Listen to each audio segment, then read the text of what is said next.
Stay black in America. Don't leave, don't go anywhere. Greatest country in the world for a black man or a black woman. Today I'm going to try to give y'all a heads up on trying to invest in properties in Baltimore City. If you're going to go to Baltimore City, man, you better have a serious plan and a serious pocket full of money.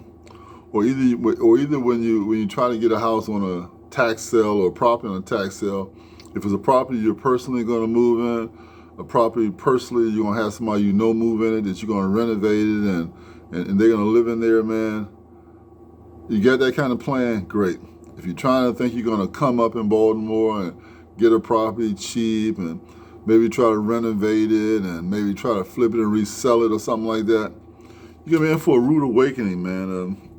Baltimore's got the game all wrapped up for you there. Now, you know, if you got a pocket full of money, you get all the rules down. You're gonna have contacts with people in the Baltimore City government. You're gonna know the rules, everything that's going on. You know, you're gonna be buying big blocks of houses and renovating them and fixing them up, and you know, either have a whole nother communities moving in there because mostly Hispanics are buying homes and renovating them, living in them. A lot of black people are just poor in those homes and can't do nothing with them. They're in neighborhoods where every other house might be vacant, or in a block of 15 houses, maybe 3 is vacant and current on. I mean, they just can't do no better than go nowhere else. But if you buy a house and you want to be a part of the neighborhood and live there, it's going to be a pretty good investment for you. You know, you're gonna save yourself some money. But are the schools you want your kids to go to? Is the crime good? You know, is the crime? Can you deal with it? Can you deal with a lot of problems that go along with that type of thing? That's the big deal. So check this out. So you're trying to buy a property in Baltimore, and you don't have a bunch of means, a bunch of money. You got a hold of some money. And you think, well, let me try to put this money in something to make it grow, something to try to, you know, something to try to boost me up, make me a richer individual. Check it out. If you buy any kind of property in Maryland, say you get it tax loss, these homes they selling for $1 or $1,000 or $10,000 or whatever like that. And they got a lot of problems with the homes. The problem you got in Baltimore City is that the government there somehow or another has not changed the codes on redlining.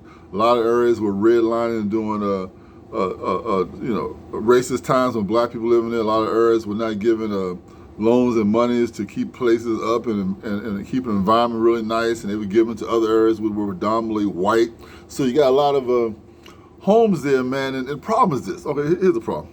We get right to the problem. Say you buy a home, let's say $15,000, right? A lot of work needs to be done to it. Bad area, you know, you got stolen cars in the back parts. You got people with grass overgrown, people hooping and hollering, people on drugs, all kind of problems going on when you buy this house, right? Well, say you have to put $100,000 in the house to get everything done. You got a little roofing problem, you know, kitchen and bathrooms. You got to clean it up real good. You got to use pesticides and kill whatever's in there. So say all of a sudden now you spend $15,000 to get it. You put $100,000 in it. How long did it take for you to renovate it? How many years it took for you to renovate it? If you had the money, you do it right away. But if you're just trying to find a way to get up, you know, it's going to take you a while. And you put a lot of money into something. Let me tell you what's happening. You put $100,000 in there. Maybe it took you 2 years to put it in there. Every year you're paying your property tax. Every year you're paying your insurance. Maybe you haven't got anybody in that house. So suppose somebody come in and break it in your place and stealing your refrigerators, or stealing your copper, or stealing your stuff. Then you got to put that stuff in there again, because you need a force in the house, man, to avoid those kind of things. And so what happens is that so you put that in there, say $115,000, and you get the house appraised because it's redlined in a certain area. They're paying a certain amount of taxes there, and the homes around it are so horribly looking. Say the house only appraises for $70,000. So have you gained or have you lost? You've actually lost. You've gone down in category. You lost money, right? You done put $100,000 in it, bought it $15,000, $150,000, and it's only worth $70,000. You're like, what are you, $35,000 in the hole? And check this out. Baltimore City can't wait to fine you. If your properties are, like, you know, appear to be vacant and somebody broke some doors and some windows, or your grass is overgrown because you're not a person who's living there in that environment, your fines are going to be crazy.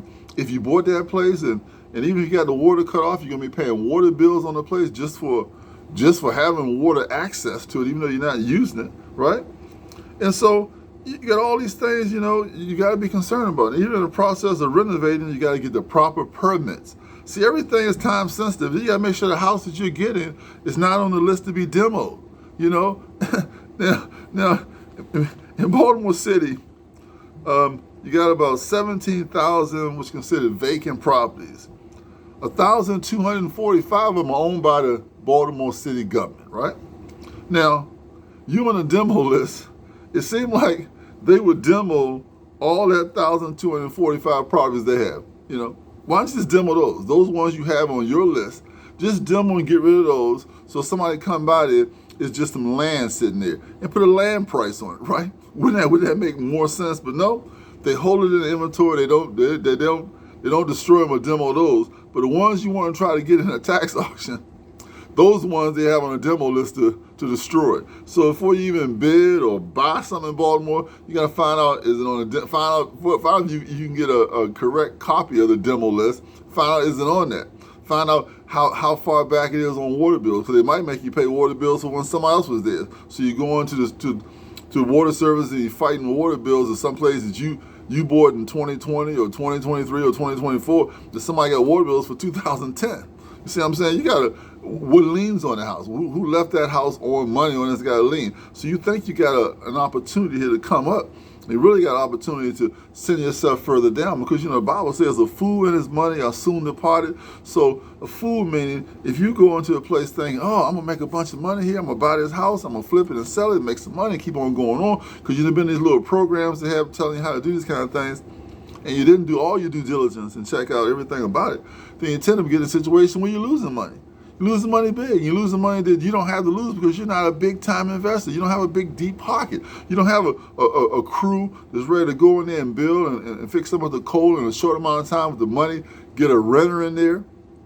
And the thing about it, see, I'm like this, man. There's 23 counties in the state of Maryland. Why waste your money in Baltimore City? These other counties, you can get in there, you can fix the house up. The house might appraise for more than what your initial investment is. You'll probably be able to rent it out to the Department of Public Housing instead of renting out to a regular person, because then you guarantee some money coming into you. You guarantee some money coming into you so that someone else is paying your mortgage and not you paying it. That way you jump up, because then that property does increase in value, and you got someone else paying the mortgage for you, and you're probably clearing some positive cash flow. At least you don't have to worry about petty fines like trash or grass overgrown or breaking into something, because you got some tenant living in the place or somebody living in the place where you're constantly maintaining it. You're keeping it up because you want to keep it increasing value. And if your tenant is tearing your place up, then when that lease time is over within a year and you decide not to get him in the next year, then you file and try to get another client and get him out there. Before you even get him into the Department of Public Housing, make sure you check their back record. See if they tore a bunch of houses up before they got in your house, because all of them will give you that speech you gave to me. Oh, Mr. Bryce, I'm not going to mess your house up. Well, I'm going to really take care of it. And then you rent it out to them, and they sub-lease it and have some else, and then have pit bulls chewing on doors around it. You can go through nightmares. But I've done all those type of things, so just to let you know. But Baltimore City black folks going there trying to come up, man, don't even think about it. Hit those other counties in the state of Maryland, which have similar homes in better conditions that you can buy for a lower price, fix them up, and they're appreciating value. They're worth more money instead of going down the hole in Baltimore. Because Baltimore's got a lot of tricks for you, man. They got a lot of tricks for black folks going there thinking that they're going to come up, you see. Now, so white people came in Baltimore with some big money. They can roll over and make a whole new communities, move themselves in the communities. What happened, redlining is not going to mean anything then, because if you got a neighborhood where it's predominantly white, right, and they fix the homes up real nice, how that property value jumps up then is that when they decide to sell, they can sell for a higher price because another white person is coming in to buy it, or another black person who want to live around white people and consider what used to be a ghetto neighborhood. Oh, that's a nice neighborhood now. That's gentrified. They'll come and spend the money for the house because somebody already done fixed it up.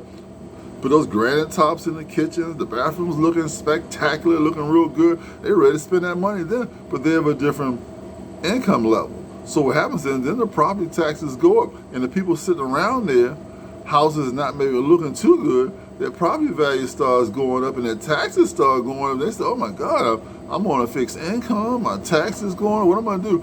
I think I'll go and sell too, because now I've been sitting in this house all this time, and now I can sell and maybe make some money off the house and go, and then some else white come in and renovate your house up. And so that's when people say, I heard gentrification. Gentrification is just money. It's just money. There's nobody taking over. Somebody black in that neighborhood and we're looking to sell and go back down south, but couldn't because they couldn't get no money. And somebody come there and they can make $100,000 or $150,000 selling a house. Boom! Thank you very much, Mr. White Man, white woman, whoever you are, coming here and renovating your area in this neighborhood and making so I can get the crap out of here and go someplace else. So gentrification is a good thing to a lot of people. It's a bad thing for people who think about, oh, the demographics are changing. You know, Baltimore is was Baltimore 61.2% black, 28.4% white, 2.6% Asian, 0.3% other. So that demographic starts changing. You got more white people living in Baltimore City than black people in Baltimore City. And people won't be saying, oh, that's a blighted city. Look, crime is running wild. People on drugs, crack addicts still like the 90s there. Oh, the schools are dilapidated and poor. The kids ain't learning nothing. Then you got something different, whole different kind of environment. But that's what happens. It's a new shot in the arm full of a booster shot from the doctor. You see what I'm saying? You got somebody coming in putting money in it. But black folks, if you ain't got a bunch of money and you try to do some of these places and you don't occupy them or try to stay in them, and people keep tearing your place up, you're gonna hit fines by the city. Then they're not gonna catch nobody to break your house and steal nothing. They ain't gonna catch nobody to steal your car. They ain't gonna catch nobody to commit any crime against you. But they're gonna find you. They're gonna find you, and find your butt right out there till you end up leaving the house and somebody else try to get on a tax sale thing. They're gonna come up on it. Another black person, of course, trying to come up on it because they haven't done their studying, haven't done their research, haven't done all the things should done. Leave that Baltimore City alone, man. Go to one of these other counties in Maryland. You got 23 different counties in Maryland. You got 157 towns. Got a lot of other places that's nowhere near as hard as Baltimore City, nowhere near as messed up properties as Baltimore City, nowhere near as congested as Baltimore City. Man, stay away from it. I'm doing this to help you to save some money. You've got some money, you got a hold of some money in there, and then you want to invest, and you think, oh, I can go to Baltimore City and get a house for, so cheap, and I can do something with it. Hey, you can get it for cheap, but the problem that comes along with that cheap is stuff you don't realize. That's how the city keeps making money off people. You see, because out of those vacant homes there, all those vacant properties in the city owns 1,245 of them, right? The rest of them keep switching around. So the water services charging for the water bill, the city's collecting that property tax on you where you stand there now, and then they throwing those fines on you. Because they're not happy enough that you're paying a property tax, which is supposed to take care of the police, the firemen, the school, and all that kinds of trash and sanitation. They're gonna hit you with some fines to make even more money off you to keep people in public, making money working for the government. So you're funding all these people to keep making money off you, and you're not making anything else. You threw a bunch of money at these places and you ain't making nothing. So if you haven't invested in tax sales and so forth in Baltimore, don't do it. Stay away from it. Invest in some other county in the state of Maryland. You're still in Maryland, you're just someplace else. You're someplace else investing money, maybe it's not as dangerous as there. Maybe the houses are proving value faster. Maybe your investment goes a long way. Maybe you don't come and start at a deficit. And if you live in some of those areas and renovate, who wants to live in a house anyway? A lot of people can't commingle with a lot of crime all around them. Then you got, like I said, you got the Hispanics going to start coming, because Hispanics going to come in and they're going to be in the house and they're going to be like 10 deep in there. There's always going to be somebody home. So they're going to be like, well, I'm going to break in there. I'm going to steal a car in the yard. I'm going to break in, because it's 10 deep in there. Different shifts working. They're the guys of family. They come to America to put roots down, to make something. And then you know what they do? At 10, branch off, and then some more get a house the same way and stay fixed up. And pretty soon they're in the whole neighborhood because they got a plan to gain it. Black people like to do things single, go in there, 1 or 2 people, maybe 3, just one person, figure they got a plan to do something. And it doesn't work that way. If you got a pocket full of money in there, I'm talking you got really good money, you can write your own ticket, man. Go in there, buy stuff, fix it up real quick, fix it up in 3 months, have it on the market, have it rented out, have somebody in there. Or if you got children, then the children can come up, right? The children got an actual house already. A nice house, which is the biggest first investment, even the stock, they got it, and you own it. Maybe your kids paying you rent, enough to to take care of the money you put into the house and put a little bit in your pocket, then it's a great thing. They're not in an apartment paying rent, just giving the money away. But man, be so careful about that Baltimore City, man, because you got other black folks just be licking their chops. Can't wait for you to blow your money there because they want to try to get some of these vacant properties. But you know what it is? They don't have enough money to buy enough of them either. But they don't want you to get it. You know how black people are like crab mentality. So you got some poor investment groups there, some younger black folks, and they trying to come up and they give you some good advice. You listen. And the best advice is don't worry about the tax sales in Baltimore City. Let them have it. Let them have it. Let the city remain dilapidated for 30 more years until they become senior citizens themselves. Because the only person people are going to change Baltimore City is when money comes there and gentrification. That's going to change Baltimore City when the true money comes in there. Then everybody else falls in line. And that government changes around from black to something else. If the demographics change to white, then they're going to start changing rules, and those fines will be less, and more people be coming in, more lenient. They'll find a way not to pay those expensive water bills, and that 1,245 abandoned house owned by the government, bulldoze them all down. But, you know, they don't want to pay no money to that, you know. They want to allocate that money to something else. So they'll let those houses stay there until they drop on and explode in themselves, right? So, look, that's my advice to you. Stay out of those kind of investments, man. You gotta study them so well that you know exactly what you're doing, so you don't lose any money. Black American, and invest in those areas. You have to spend more money to get the property, but in the long run, it's going to be to your advantage because every real estate increases in value. 75% of Americans have become rich because of real estate. So don't look for that quick fix, that quick jump. That quick jump, man. I'm telling you, it's a trap. It's a big trap. And it's a trap that other people are going to milk you and take your money, and you gain less from it than what you ever thought you were going to. As a matter of fact, if you don't, it's no gain. You lose more money than you ever thought you were going to lose. You don't gain nothing near what you thought you were going to gain. So stay out of that Baltimore City racket and work on those other 23 counties in Baltimore, or not in Baltimore, in the state of Maryland, that you can buy that house at a little higher price, fix it up, and your value of the house is going to rise, and you can rent it out easier, whether you're going through regular renting system or whether you're going to Airbnb or whether you're going to the Department of Maryland Housing. So stay black and American. Subscribe to my channel. Until next time. Bye.